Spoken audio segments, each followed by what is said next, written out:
Garden Basics with Farmer Fred is brought to you by Smart Pots, the original lightweight, long-lasting fabric plant container. It's made in the USA. Visit smartpots.com/Fred for more information and a special discount. That's smartpots.com/Fred. Welcome to the Garden Basics with Farmer Fred podcast. If you're just a beginning gardener or you want good gardening information, well, you've come to the right spot. Master gardener and professional houseplant expert Lori-Ann Asmus talks about the pros and cons of fertilizing your houseplants, as well as problems you might be facing using some tap waters on those plants. College horticulture professor, retired Debbie Flower, sheds light on one listener's dilemma. Great-looking pole bean plants, but there's no beans this year. Where are the beans? Debbie lists several possibilities that could be the culprit. We're podcasting from Barking Dog Studios here in the Abutilon Jungle in Suburban Purgatory. It's episode 146 of the Garden Basics with Farmer Fred podcast, brought to you today by Smart Pots. And we'll do it all in under 30 minutes. Let's go. We're here at the Fair Oaks Horticulture Center. We're talking with master gardener and houseplant expert Lori-Ann Asmus about fertilizing your houseplants. Fertilizer. Oh, crap. Fertilizer. Well, fertilizer is easy, okay? Crap is fertilizer. But if you apply it in the house, it just stinks to holy hell. Not good. Kind of like fish emulsion, same kind of thing. Whatever you have as fertilizer, there's many different complete fertilizers on the market. Use half of whatever's recommended. So if it says 1 teaspoon to the gallon, use half a teaspoon to the gallon. Plants would prefer to have a smaller meal more often than a lot all at once. It's easier for them to absorb and use for their photosynthetic processes. We fertilize from March through October. And from October to March, we do not fertilize. And it's because the plants are really more or less dormant at that time. Even though they're indoors, and this seems a little bit counterintuitive, they're not really very active. And a lot of it has to do with the shortened days, not so much the temperature, which we control, of course. So those shortened days drive this, and genetics, of course, drive this kind of semi-dormancy. So the roots aren't growing, the leaves aren't growing. They do not need fertilizer. If you fertilize in the winter, you're taking a big chance, and plus you're not watering as often, so you're not leaching out the soil. You're taking a big chance on building up soluble salts in the soil, which will eventually accumulate in the leaf tips and cause that leaf burn that we love so much. I would think one would use a fertilizer labeled for houseplant use. Yes. You would follow label directions. Half. And how often would you apply it? According to label directions, I guess theoretically, if it's a weak enough solution, you could apply it with every watering. Yeah. A lot of times they'll say, put it in your water, or they'll say, do it once a month, or whatever they say on the directions. And they're different from product to product. And that's why I don't want to really say exactly. I usually only fertilize once a month unless I have a plant that's in a western or a southern exposure full sun where it's really active and it's really using a lot of water, in which case I might fertilize a little more often. Oh, we have a question come in. It's from Fred in Folsom, and he wants to know, I don't fertilize my houseplants and they look fine. You're not the only one.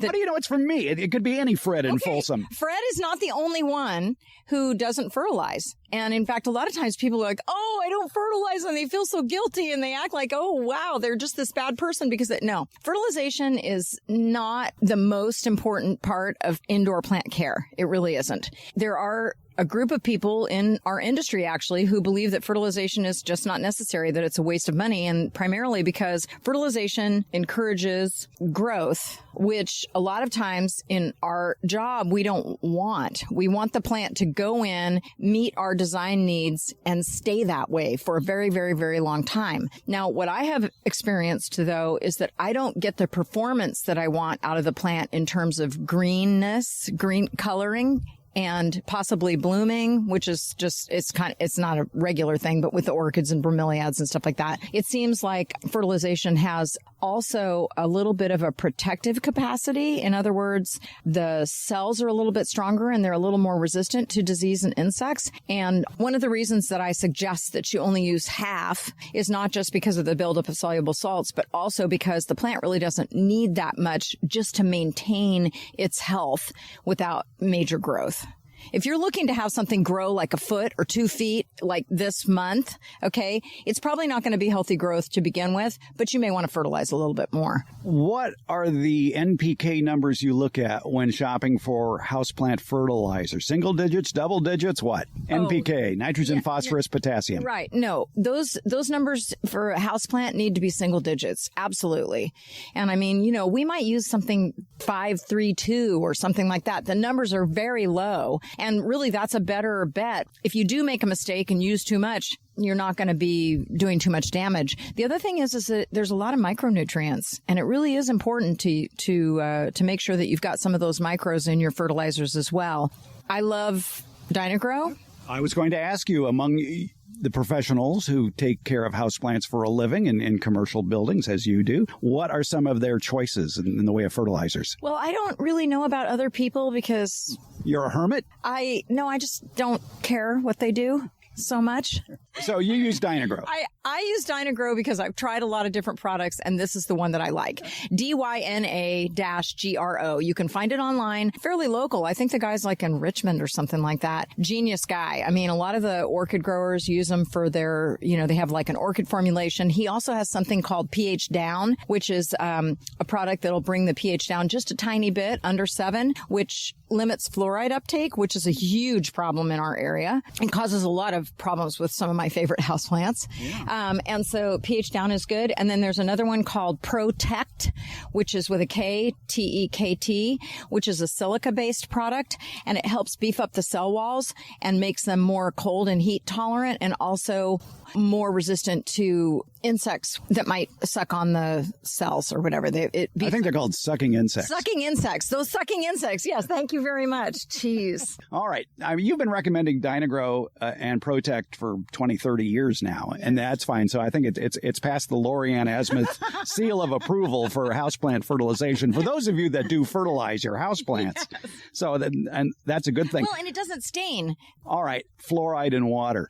Oh. Tap water. Should I be using municipal tap water to water my houseplants, or should I start buying gallons of distilled water? That really depends on how many plants you have and how committed you are. Now, distilled water is really not necessarily the best answer because, of course, you don't have any minerals. You don't have anything in that. You have water.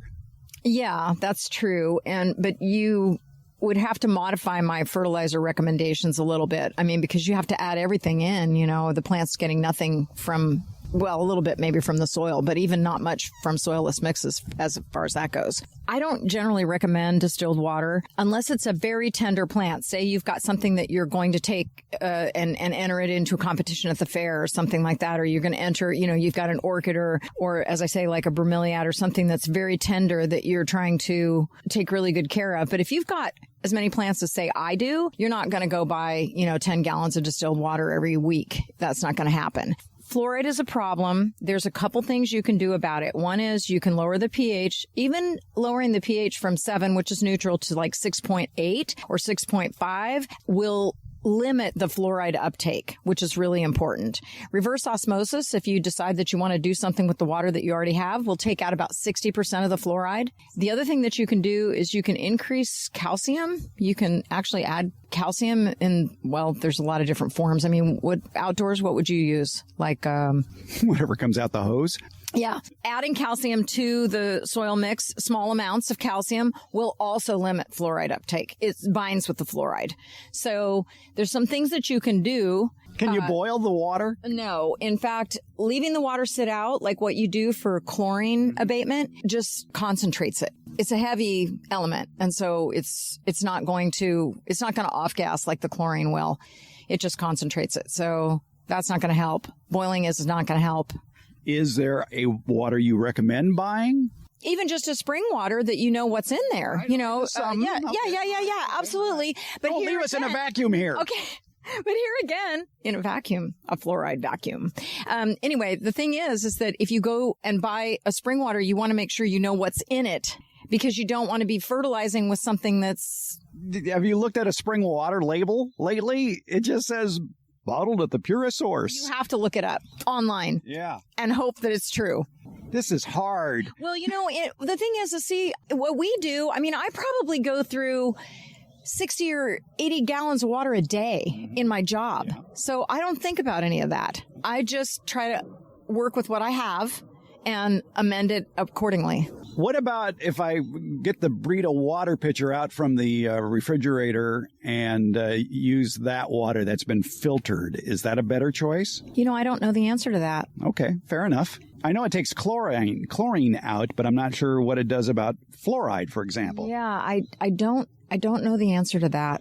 Okay. The other thing that you can do that's probably a little bit easier if you don't have too many houseplants is to just make sure that you leach out the soil on a fairly regular basis, because what happens with fluoride, it builds up in the plant tissues as well as in the soil, right? And so the spotting and the tissue dieback that you get is basically from the fluoride building up in the tissue of the plant, and the plant can't get rid of it. It doesn't break it down. It doesn't get rid of it. It just interferes with all the normal processes of the plant.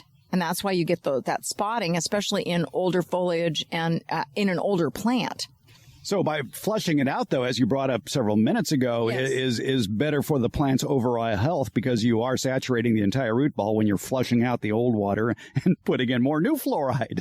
Well, at least it's flushing through and it's not building up. That's that's what really causes a lot of problems, because it is a highly charged ion and it sticks around. You have to do something in order for it not to just be in quantities that are harmful to the plant. So the leaching process helps. It pulls some of that stuff out so that there's room for something else on those soil particles and thus absorbable by the roots. Lori-Ann Asmus, Master Gardener, Emerald City Interior Landscape Services owner, Houseplant Queen. Thank you for all the good information. You're very welcome. It's been a pleasure. There was an unanswered question in that segment about fertilizing houseplants. Does a Brita water filter remove fluoride, which just might be harmful to houseplants? Well, we have that answer for you. It's available in the latest Garden Basics with Farmer Fred newsletter from Substack. Also in the latest newsletter edition, more information about Lori-Ann's favorite houseplant fertilizers, as well as more about using inoculants when planting nitrogen-fixing cover crop seeds. As the newsletter grows, so will the subject matter. So yes, it's going to be a very good supplement for the Garden Basics podcast, but there will be a lot more garden-related material in there, including pictures and maybe a mini podcast or video garden tips as well. It's the Garden Basics with Farmer Fred newsletter on Substack. And best of all, it's free. There's a link in today's show notes. Or just go to Substack.com and do a search for Garden Basics with Farmer Fred. That's Substack.com/Garden Basics. And Garden Basics is one word. Think of it as your garden resource that goes beyond the basics. It's the Garden Basics with Farmer Fred newsletter, and it's free. Smart Pots. It's the original award-winning fabric planter. It's sold worldwide, and Smart Pots are proudly made 100% in the USA. Smart Pots, by the way, are BPA-free with no risk of chemicals leaching into your soil, your herbs, vegetables, and other edibles. That's why organic growers prefer Smart Pots, and they last for years. Some gardeners have been using the same Smart Pots for over a decade. Smart Pot's breathable fabric creates a healthy root structure for plants. Because the fabric breathes, Smart Pots are better suited than plastic pots, especially for really hot and really cold climates. And unlike a plastic pot, the fabric won't crack or break from frost or when dropped. For more information, visit smartpots.com/Fred. And don't forget that /Fred part, because on that page are details of discounts when you buy Smart Pots at Amazon. Visit smartpots.com/Fred. We answer your questions here on the Garden Basic Podcast. A lot of ways to get those questions in. As you know, you can go to speakpipe.com/gardenbasics and just talk into your computer or your smartphone, and it'll get to me. Phone? Sure. Call 916-292-8964. Leave your message, 916-292-8964. If you want pictures to send in, well, text us. That very same question with the pictures at 916-292-8964. Email? Sure. Fred@farmerfred.com. You can also leave a message on the Get Growing with Farmer Fred Facebook page, or at Farmer Fred on Twitter, and on Instagram to Farmer Fred Hoffman.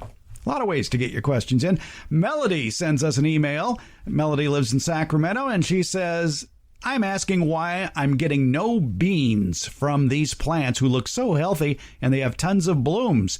They are Romano pole beans planted from 4-inch containers back in April.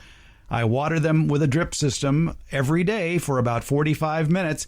Do you recommend getting my soil tested for next year? Because I'm getting no beans. What's the beans on this one, Debbie Flower, our favorite retired college horticultural professor? Those plants do look healthy. Oh, they sure do. They're climbing up a trellis, and they've got great green leaves. She says they have lots of flowers. I take her word for it. I can sympathize, actually. I grew Kentucky Wonder Pole beans and went a long time early in the season without any beans on the vines. I just sort of gave up and said, it's a pretty plant. I guess I'm not going to have a bean crop this year. So as I said, I empathize with Melody. What I believe happened to mine, and is probably happening to Melody because she doesn't live very far from me, is that the pollen is dying young. Pollen is alive, and it is only ready to pollinate the flower and make a baby, which would be the bean in this case, for a very short period of time each day. That's typically in the morning. And as the temperatures get hotter and hotter, the pollen dies. So beans typically do not pollinate over temperatures when temperatures are over 90 degrees Fahrenheit.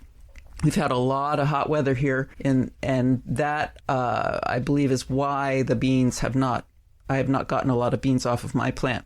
Another thing to consider, a couple things, but another thing is all plants go through a juvenile phase. Juvenile meaning they cannot reproduce, so they can't make fruit and flowers and fruit and seed. And that is when the plants are young. So she and I as well may have been expecting beans a little too early on the plant. It's a pole bean. They get very tall. And it may be that we expected beans when it got to 4 feet tall, and that plant was still a juvenile. It had not reached maturity yet. So that's one possibility. Then when it did get tall enough, old enough, got into its sexual reproductive phase, so it flowered, and hers are flowering, it was too hot. And then they don't set beans when they're too hot. The other thing is 45 minutes of water every day seems like a lot. It's drip, but even if it's 1 gallon emitters, that's still 3/4 of a gallon per every day. Every day. Yes, I would drop back to every other day at least. And I know for me, if I grow beans next year, I'm going to go back to bush beans. Because now I am getting some beans, but they're way up there. I have to get a ladder to harvest. And so I'm just letting them go. That's the other thing. If you do get a bean, and plants are close together, as are mine, and when I did start getting beans, some of them were so covered by the foliage on the outside, I didn't know they were there. And in a bean plant, if you've got a bean on the vine, the plant stops producing other beans. It's done its job. It's made its babies, and so it doesn't need any more. So you have to harvest beans all the time, very regularly. Pole beans are a little difficult that way because the beans are now above our head. I would think they would be hungry hippos too. Meaning that they're going through all that reproduction and production of beans. That beans would be heavy feeders. Beans are nitrogen fixers, though. Mm. So I have not given fertilizer at all to mine. I have fertilized my cucumbers and my squash, my tomatoes, but I have not fertilized my beans. The nitrogen fixing is a natural process that they do with a bacterium that they coexist with in the soil. But that needs, if your soil has never had beans in it before, you may need to inoculate your seed when you plant it. And you can buy the inoculum. It's a black powder, usually at wherever you buy your seed. And when you go to plant the plants, you just dampen them slightly. You're not planting plants. When you go to plant the seeds, you dampen them slightly, shake them in a bag of the inoculum, and put them in the ground. And that's the bacterium. The bacterium gets food, sugars basically, from the bean plant, and in exchange, it fixes nitrogen. Fixing nitrogen means it reacts the nitrogen with another element. Oxygen is a possibility, and it creates a little nodule on the roots and stores it there. And that can be used actively by the plant. When you take the beans out, maybe there's excess fixed nitrogen on the roots of those beans, and so you want to leave those roots. Or if you're curious, dig the roots up and look at them and see if you've got nodules on those roots. So basically, at the end of the season, don't yank out the plant, just cut it off at the base. Exactly. All right. I have a question. Yes. How do bacteria live in a bag sitting on a shelf in a nursery for who knows how long? In a dormant state. Yeah. Yeah. It's a product for a while. Nurseries weren't selling it because it has a shelf life. It can't live forever.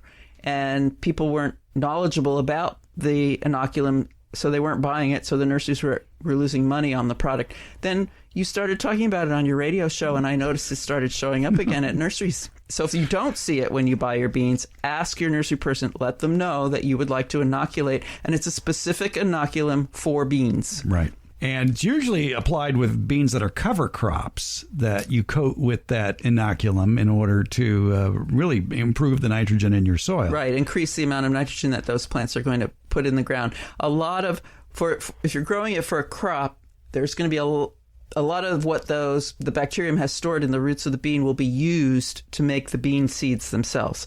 When you're doing a cover crop, you typically cut the cover crop down before it flowers and fruits, or just as it's beginning to flower, and more of that nitrogen stays in the roots, and so you do enrich your soil with those cover crops. Yeah, the other thing I learned about cover cropping, when you go to cut down the cover crop after or before it gets to 50% bloom, is when you hack it back into small pieces. Don't let it just lay on the surface. Cover it with something because the nitrogen can escape. Yes, nitrogen can volatilize, which means become a gas. That's where most of the nitrogen exists on Earth, is as a gas in the air. So, and it's for plants to get it, it has to be fixed. It has to be attached. The nitrogen atom has to be attached to something else to make it heavy so the plants can get it. Where do you store bagged bacteria at home? I mean, a bag of inoculum, if you're going to plant beans to eat, you're not going to use very much of it. No, you buy a small bag. It's not a very big bag. Yeah. You use it. You wait to see that your crop came up. I would store it in the refrigerator. You use it and wait to see if that your crop came up. You got what you want. Then you sprinkle it on the ground and walk away. Okay. So, yeah, don't throw it away. Just put it back in the soil. Spread it out. Yeah, because who knows who's still alive in there. And don't keep it for next year because it won't last. Another good reason to date everything you buy at a nursery and make sure that what you have isn't too old. And that's especially true of garden chemicals.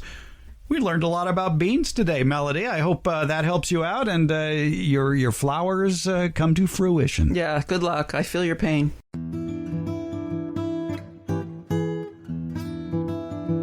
Garden Basics comes out every Tuesday and Friday. It's brought to you by Smart Pots. Garden Basics is available wherever podcasts are handed out, and that includes Apple, iHeart, Stitcher, Spotify, Overcast, Google, Podcast Addict, CastBox, and Pocket Casts. Thank you for listening, subscribing, and leaving comments. We appreciate it.